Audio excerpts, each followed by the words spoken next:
Hi, everyone. Welcome. My name is Nisha. I am your host today of Wellness Chats with Nisha for the Stigma-Free Society.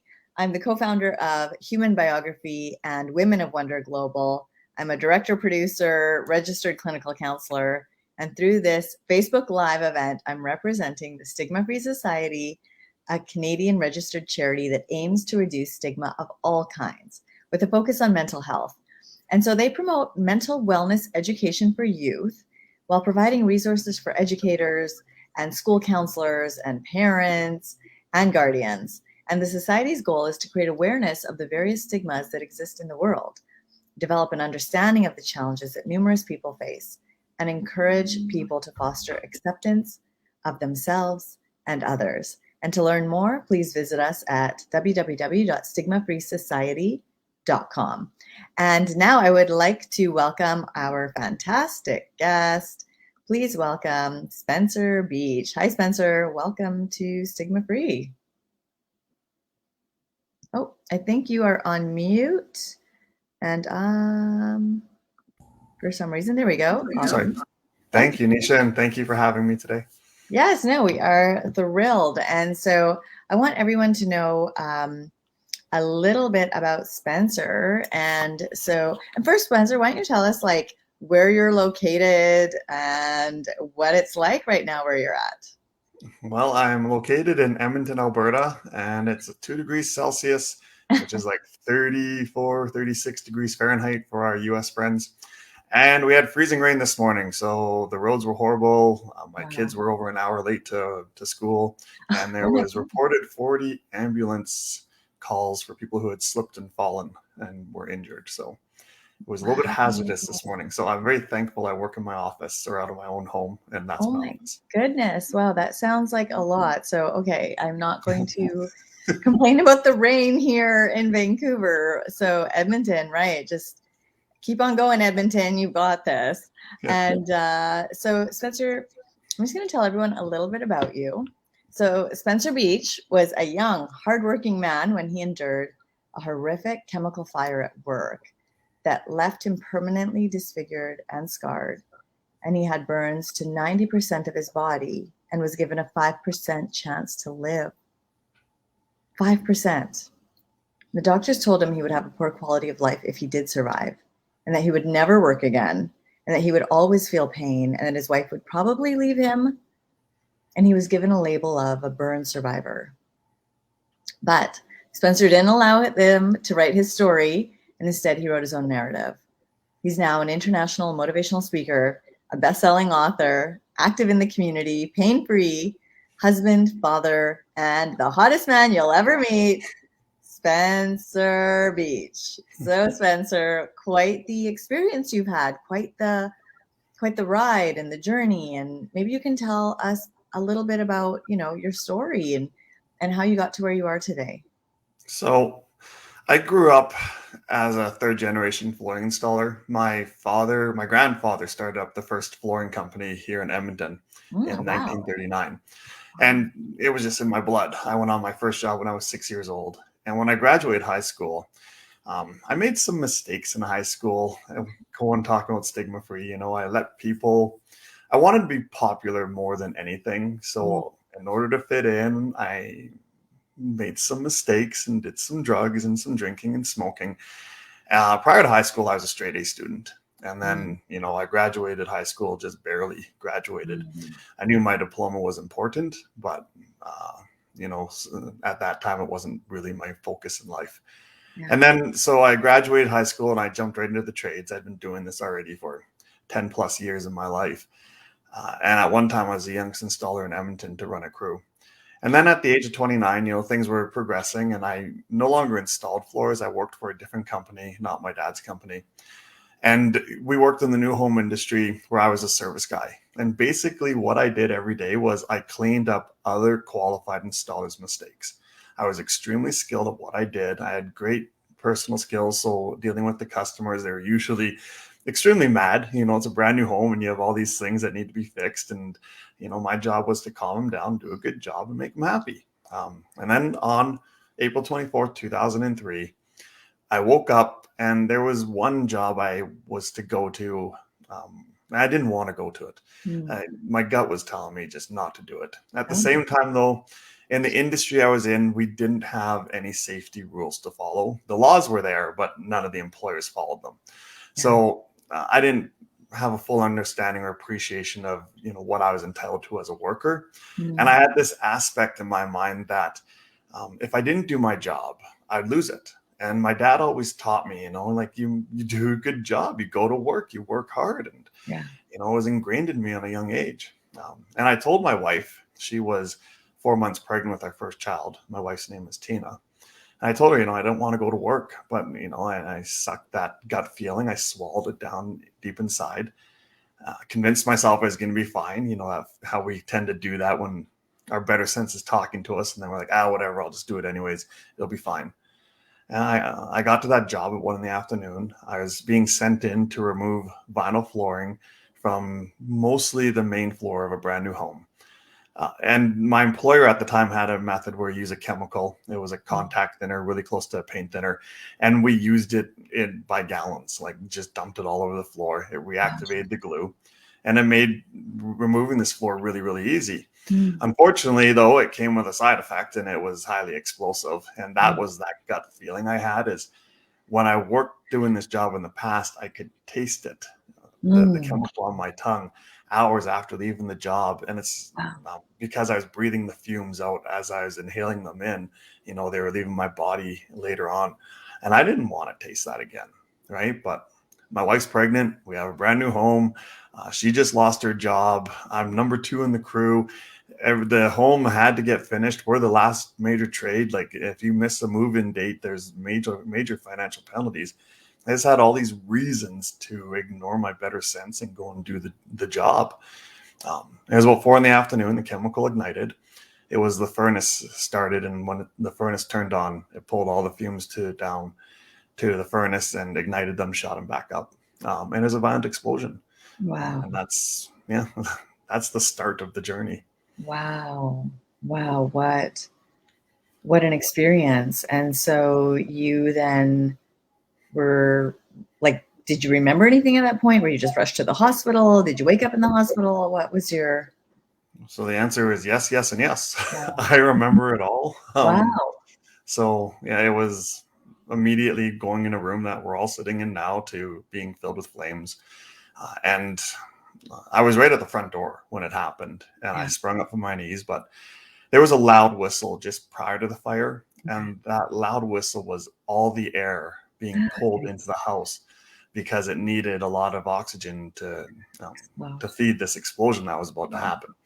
But that also created a pressure difference. Now you got to imagine, like back then I was strong. I was used to packing rolls of carpet and linoleum on my shoulder, but, carrying 5-gallon buckets of glue and toolboxes and heavy equipment and machinery. Like I was strong. And I grabbed onto the front door handle, and as hard as I tried, it wouldn't open. And I had no clue.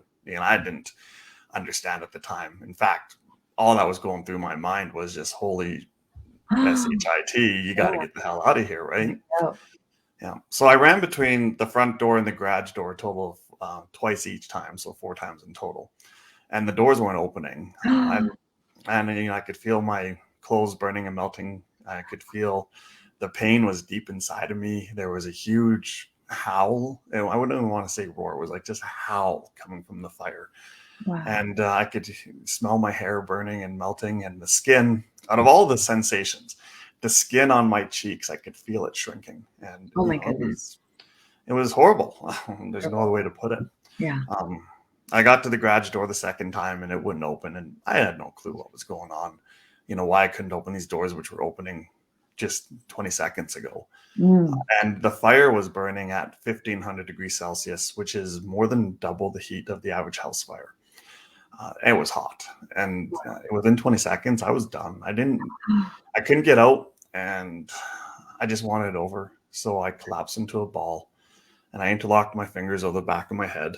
Oh my goodness. And I had a near-death experience, which took me years to figure out. But I consider that near-death experience the greatest lesson out of my entire story. Wow. Holy, that is a very intense experience. And I'm so thankful to be able to talk to you today, even after you went through that, and that you have lessons from it, and that you obviously endured trauma, both physically and mentally, from this chemical fire that sounds extremely painful. And, it must have had a deep and profound impact on your mental health. Can you share a little bit about what that was like for you with your mental health, like right after and Well, beyond? yeah, I have a whole 90-minute presentation on that. So I'll try and sum it up into 2 minutes. But so at first, it wasn't so bad. Like I was raced to the hospital, diagnosed with severe burns, third and fourth degree burns to 90% of my body. And then the doctor told me I had a 5% chance to live, which I now understand he was just giving me a number Okay. because he had to give me a number and he Oh. had to make it small because that was the reality of it. Oh. But that number was something for me to grab onto and fight for. At least that's Wow. how I heard it. Yes. But then, I got to say goodbye to my family, more that they got closure because there was a real small chance they would ever talk to me again. Wow. Then I think they put me into a coma, which technically you're already going into a coma. They just help you. And they give you a drug, usually it's ketamine, to create amnesia. And the reason being is they don't want your mind going through the same stress your body's going through. Yes. But it doesn't work on everybody, and it didn't work on me. So I remember all my dreams in a coma. And they were literally nightmares. Like every one of my dreams dealt with me being helpless, alone, cold, hungry, and I had one dream I was going to die. And when I came out of a coma, all the dreams, that cold, helpless, alone, and hungry, totally fit what was going on because I was in isolation, so I was alone. I couldn't maintain my own body temperature because I lost all the fatty tissue around my body, which is like a thermal blanket that keeps us warm. So it made me cold. I was hungry. I had gone from about 180 pounds down to 120 pounds. Some of it was surgically removed as burnt tissue, but the other was just my body was consuming its own muscle, trying to stay alive. Yeah. So I was always hungry and I was helpless. When I came out of a coma, I couldn't move at all. Like I was so weak, and the scar tissues were so strong on my ligaments that it prevented me from moving. And so literally, and I couldn't speak because I had a ventilator in my mouth. Both my lungs also were on fire. So I was trapped in my own head. And I gotta say, out of any place that you could be trapped, your own head is the worst place. I would much rather go to jail than be trapped in my own head ever again. Wow. And at first it wasn't so bad. I came out of a coma. I remembered everything. I knew where I was. I understood why I was there, and it made sense. But then I started to play the why me game, and I started to replay the events over and over again, trying to figure out answers on why this had to happen. And I couldn't find any answers. And I honestly, I've come to realize that as people, we ask questions to get answers. And if you don't get an answer to your question, you freak out. And I use the, kid asking their parents if they can do something. And the parents say, well, no. And the kid's like, well, why not? And they're like, because I said so. Yeah. Because I said so never evokes a positive response. No. You asked a valid question, you didn't get an answer. And now the kid freaks out. Well, you're doing this to yourself. Just like in your head on repeat. And you never, exactly, on repeat. You never ask once, right? Why me is a question you ask multiple times. And every time you don't get an answer, it just pulls you down deeper and darker. So first the anger came. And the anger, I've come to realize that it doesn't matter what happens to somebody. We all carry bags in our life of things we wish didn't happen. Yes. But the moment it affects your life, you have every reason to be angry. So I have met people who have been, in my mind, like the most minor injury, like, ooh, you can still do everything in your entire life and never had to adapt to anything. And yet you're still angry because it affected their life. Yeah. And they have every right to be angry. Right. And the anger came, I boil it down to this. It came down to my life changed really fast. Really and fast. It's not easy to put the pieces together when that happens. Oh. And the anger then bled to depression. And I didn't have run-of-the-mill depression. It was severe depression. And I look at depression like this. It took all my values and morals and it threw them out the window. And everything now was possible. There was, I'm just thankful that I was in isolation and unable to move, because I could only play games on things I could do. I wasn't able to actually go and do the things that my mind was considering, and I'll share that with you right away. Wow. And then the depression went to anxiety, well, compounded with anxiety. It didn't transform. I'm now dealing with both. And anxiety to me was, it was literally like having a sumo wrestler sit on my chest and I couldn't breathe. Wow. And that's the only way I can explain. Like, literally, I just could not breathe whenever the anxiety happened. And the weird thing is nothing was stopping me from breathing. My own mind was creating this scenario that I was unable to relate at the moment. And I have been physically unable to breathe in my journey here, because I had the tube in my mouth, and whenever they took me to OR, they'd have to disconnect it, and the nurse would then bag me until I got to the OR. And once in a while, they'd forget to give me a breath through the bag. And I can tell you, there was no bigger helpless feeling in the world than not being able to breathe. And this is coming from a guy who was completely immobile in isolation. And my greatest fear was going to OR and not being able to breathe. Wow. And that is what I relate anxiety to, my greatest fear. And so the key with anxiety is you need to learn to breathe. Just that's the first step. And the second step is, they say to do mathematical equations in your head. But I totally agree with it. And that's just to distract your mind from the scenario that's happening, that's causing you from not being able to breathe. And then, as you can imagine, I'm living this life of anger, severe depression, severe anxiety. Before you knew it, I just wanted to die. I wanted it over, which is really weird, because in the emergency room, the doctor gave me the option to live or die, and I chose to live. But I can honestly say 6 weeks later, 8 weeks later, I had no clue what that choosing to live was going to mean. And quickly, my mind had now been convinced that maybe death was the easiest and best way to end the pain and the depression and the anger and the anxiety, which goes back to that depression part. And I'll sum it up with this before we move on, is I'm not a suicidal person. I've never believed in suicide. I've always been that type of person that will buck it up and get through any situation. And now here I am, and I'm contemplating suicide all the time in my head. And my game was, if I could kill myself, how would I do it? And that's like, depression literally took who I was and threw it out the window. And so something I tell people that I'm counseling them who are also severely injured and dealing with these things is, I'm like, you need to, at this point, you can't trust yourself. You can't rely on your own logic and reasoning. You need to rely on the people that you love the most. And the reason I say that is, you can't put your life into people who are casual people in your life. It's the people that care about you and know you and your morals and your values and what matters to you. Those are the people that you need to maybe start listening to and let them help guide you through these situations, because they know you and they won't steer you wrong. Wow, that's beautiful. That's a beautiful thing to say, and like great advice in so many situations. And a word like, just that you even help and guide people who are experiencing something similar. I don't know what's similar, but like something like what you went through, right? A word that comes to mind is resilience. And you are like resilient, and even going through, what you did. And then obviously like the anxiety and the pain and the depression. And what does that mean to you to be resilient? Do you like, what do you think? Well, it's interesting, because I get called resilient, strong, courageous all the time. And let's talk about, those are stigmas. Those are labels that other people put on me. And you just did it, right? And I don't mean to point a finger, but, and you'd think that that's a positive thing, to be strong or courageous or resilient. But the truth is, I'm none of those things. What I am is two things. One, I'm a person that realized I needed a lot of help, and I went and asked for it. I accepted it from people from strangers, from professionals, from my own family.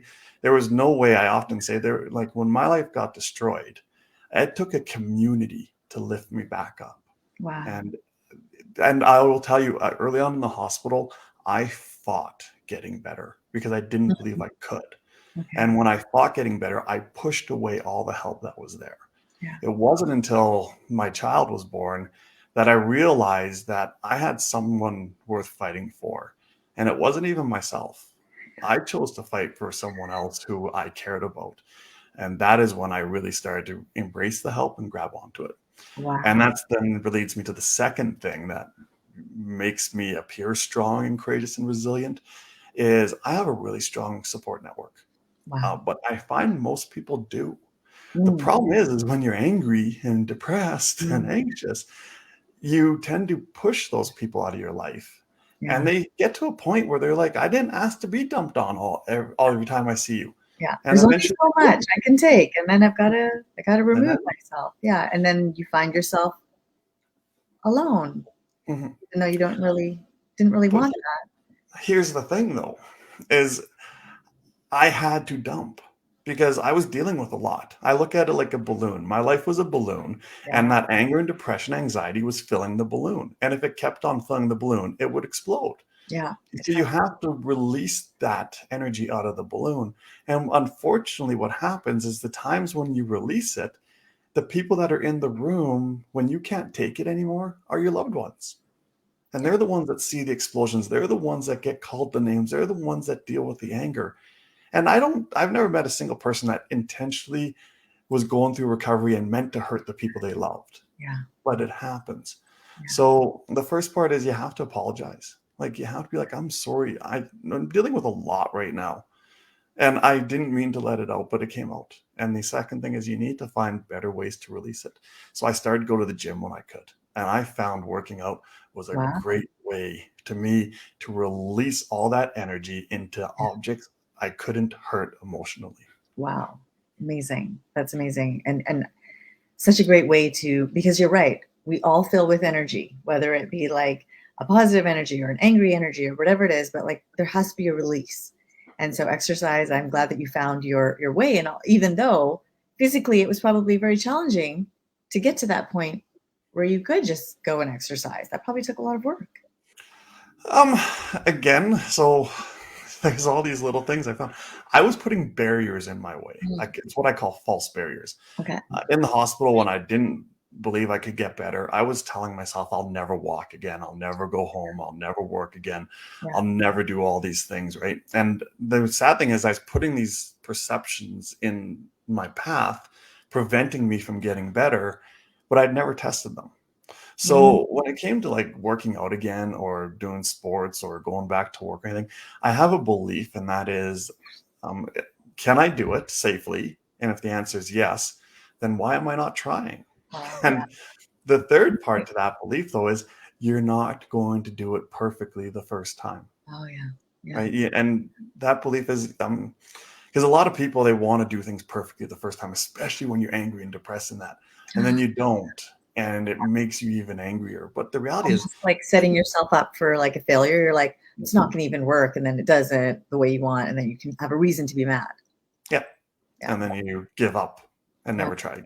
Right. Instead, I look at it as, well, here's an opportunity for, like, it's the first time. This is just setting the benchmark. I can only get better from that point. So, Wow. Wow. Your stories and words of advice probably have helped so many people already, because it's just like a very simple but effective way to look at it. And I know that like when we're talking about labels, you've been labeled, burn survivor. What's that like for you? well, so I totally get it. It's what Yeah. the burn community is called, or even calls themselves. Yeah. But I don't like it. I don't Yeah. like being called a burn survivor. And the reason being is it describes 20 seconds of me going through a fire. Wow. At best, 14 months in the hospital. At the extreme best, 5 months of rehabilitation and retraining. I'm 47, hopefully going to be older in a couple of years. But we're talking less than 5% of my life. If I go at the extreme best of 5 years, right? Did I do the math right? I think I did. I'm not good at math. Yeah. And so if we look at it time wise, it's a very small portion of my Small life. amount. And yet here's this label I carry that's supposed to define me.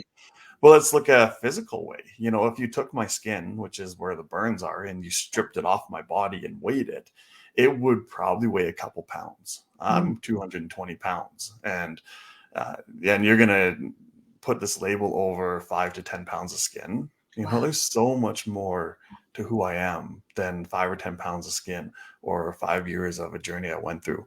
And that's why I don't like the burn survivors, because there's more to me than just a bad day I went through. So that's where I call myself an extremely hot man, because in that I am a burn survivor. That term is there. I can't run from it. So I adapted, I modified it and made it about me. But it also is humor in there, because I do love to joke around and make people laugh. And in there is also that strength and the resiliency in people is, I found that term really is a much better label for me than to call me a burn survivor. So I labeled myself. Amazing. And so, like, just taking back the power and taking back, how you define yourself and how you look at yourself, and even, the idea we were talking about, like Stigma-Free Society. What has your experience with stigma been? What? My friends are, well, let's talk about my friends for a second. I didn't believe people would ever like me again. So it was one thing that added into it. But I have a very robust life. In fact, I took a friend to a hockey game just the other week, and I was talking about, just nonchalantly, we're talking. He's like, "Man, you got an active social life." I thought about it for a second, like, I do. I didn't really realize it, but my friends, when I go out with them, they're very possessive. They're the ones that deal with the stigma. I don't care. I am a 6'2" tall burnt matchstick. It's one of the labels I've given myself. My online gaming name when I'm playing games is Crispy Bits. It's like, right, I can't really run from it. And I don't notice people looking anymore. Very rarely do I. I mean, very, very rarely do I. Yeah. But it comes down to something I learned a long time ago. Another lesson I was learned or taught. And that is, I looked at really good looking people, and I asked myself, because they get stared at all the time. I wanted to get comparables, people who also get stared at a lot. And I'm like, well, here I see all these, beautiful people, men and women walking around. Other people are staring at them. And when people look at them, they're not having the most pleasant thoughts that go through their heads all the time either. Yeah. And yet these people can hold their head up high and be very proud of who they are.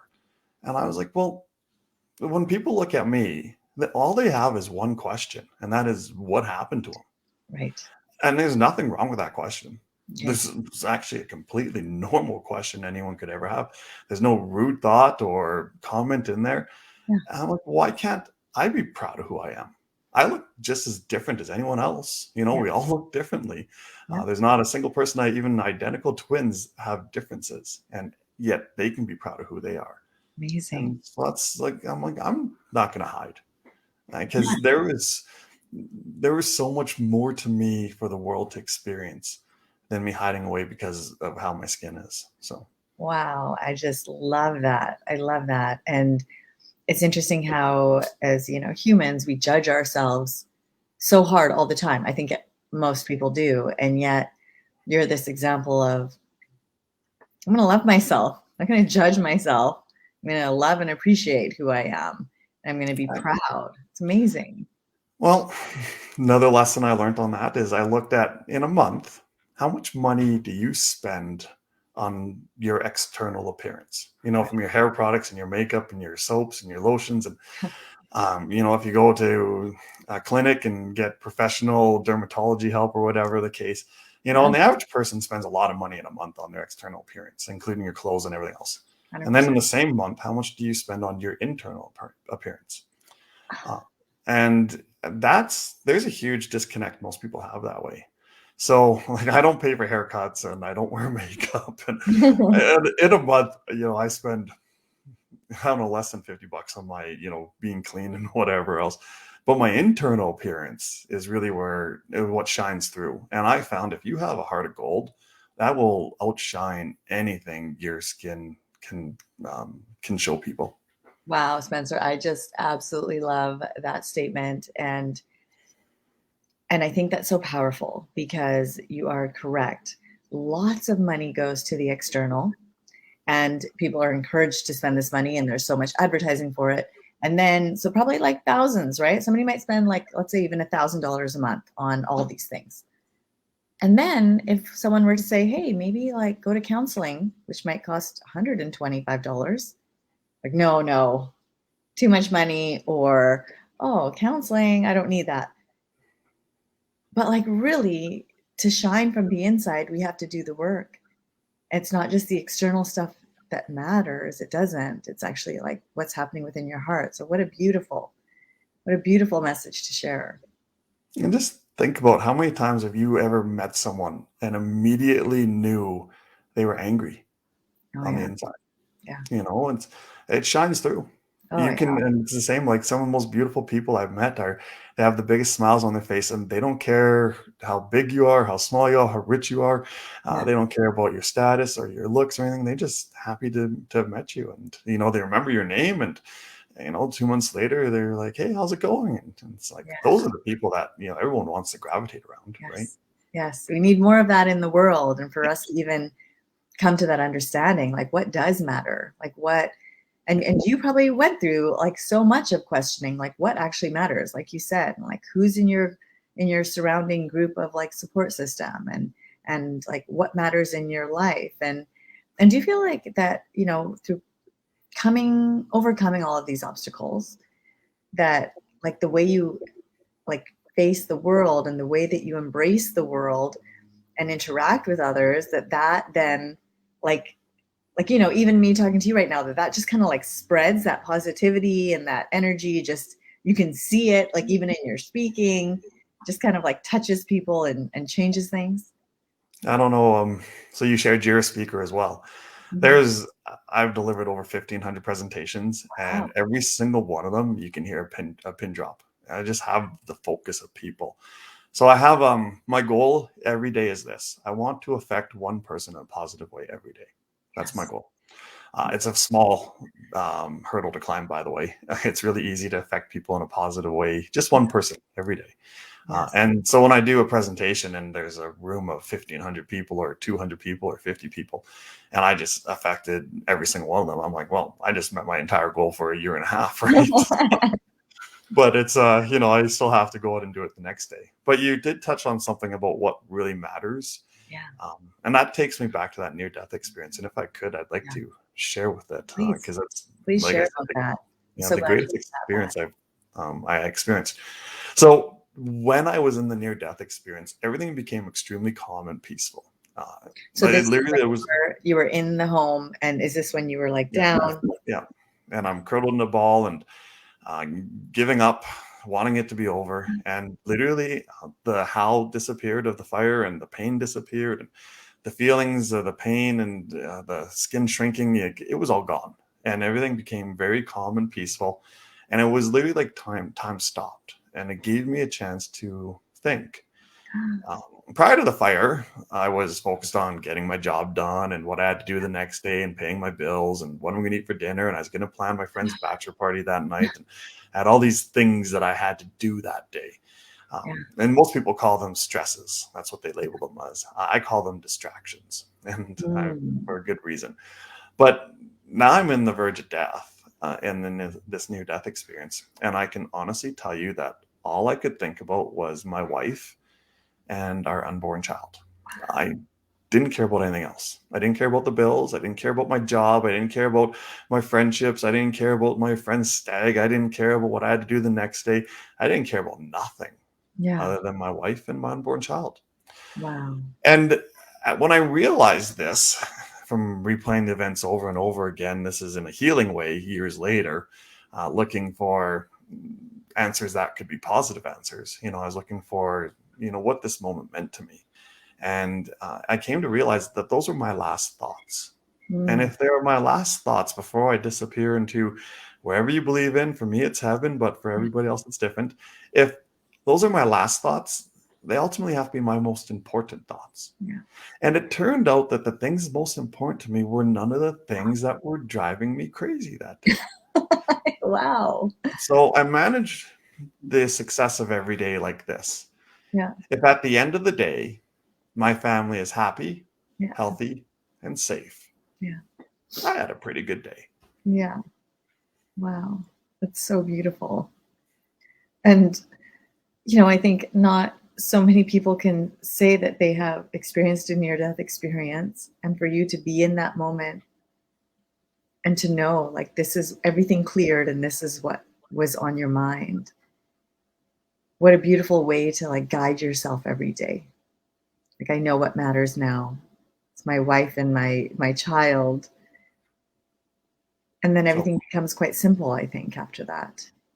and I have a belief, there's no way to test it, but I have a belief that when people pass away, they Yeah, all have the exact same thought. yeah, And you won't care about money. You won't care about prestige. You won't care about your successes or your failures. All you're going to care about is the people you love and the yeah, people that loved you.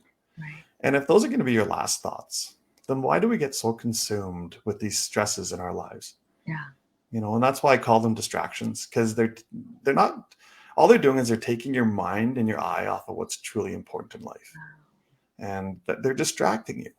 And yes. at the same time, they're making you angry and Mhm. frustrated and quick to comment and snap at people and whatever the other case And is. even at the people that you love.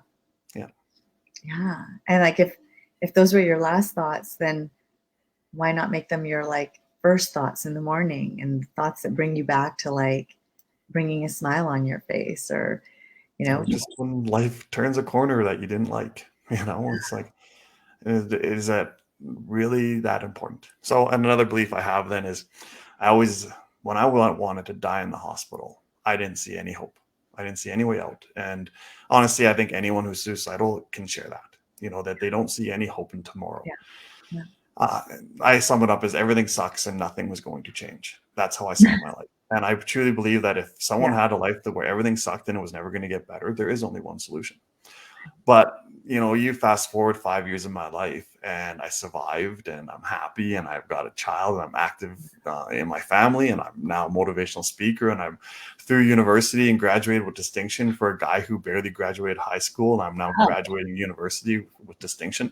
And I amazing. look back 5 years later and I'm like, I didn't see this outcome. That's literally here I a guy that thought everything sucked and nothing was going to Yeah, change. And 5 years later, everything changed and nothing sucked. So it was like, yeah. So I always measure like, when something happens in my life, yeah, I'm like, will this matter to me in 5 years? interesting. And if it won't, then I always ask people, what bothered you 5 years ago? Like Mm, literally, what was so consuming 5 years ago took your mind, like your entire focus off your day. mm, And most people can't come up with a single thing. Some people, like I lost a family member five yeah, years ago, or they had an accident 5 years ago or something. But most people struggle to really come up with one problem they had 5 years ago. Yet when that problem was there, it took all your time and energy. And now you yes, don't even remember what it was. yeah. That's how meaningless that problem really was. Wow.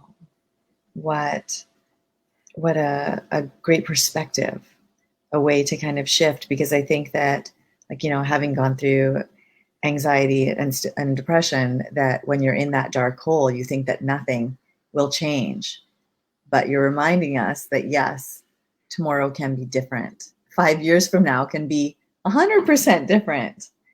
So it's like what we put into it, and although it might feel hopeless, look to the people in your circle and connect and ground and appreciate like what would be the last things that you think about, focus on those things. And just want to say like Spencer, this is just such a powerful and important conversation, and I think that everyone should hear your story, everyone should hear you talk and have a chance to understand this beautiful perspective that you have.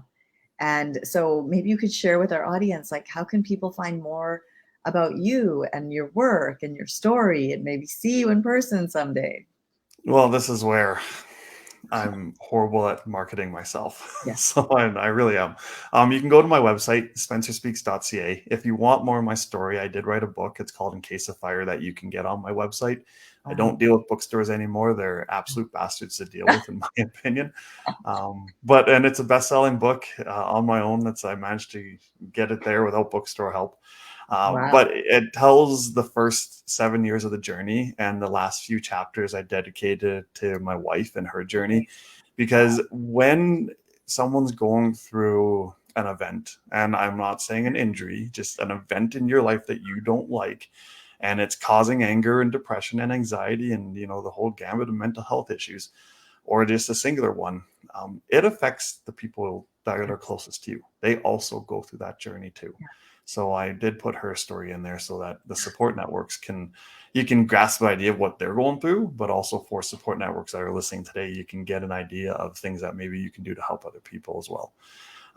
For other things I'm doing is right now I'm putting together the second annual campaign for Burn Awareness Week. So I've set a goal that COVID taught me.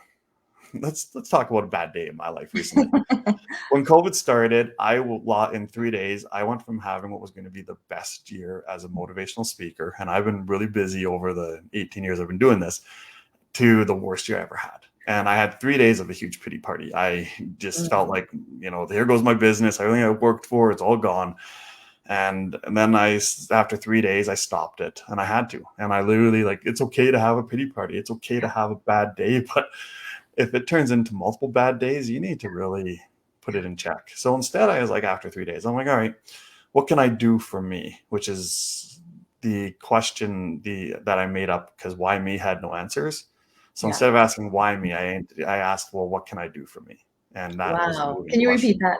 What can I do for me? Yeah. To move me forward. So I set a goal that when COVID was done, I'm going to hit the ground running.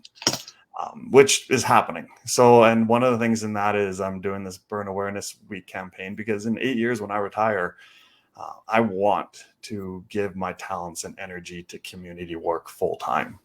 And I'm going to start now. So I'm running a huge campaign. It's the second annual one. And in 8 years, it'll be the 10th annual one. And after that, it's, we started out in the private room before this. If I see a door that's cracked open, I'm going to kick it down and find out what's on the other side, because those are opportunities to me.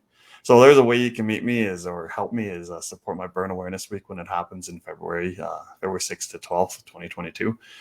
As the speaking part goes, mostly just companies bring me in. But if you would like to bring me in, I'd be more than happy to do that.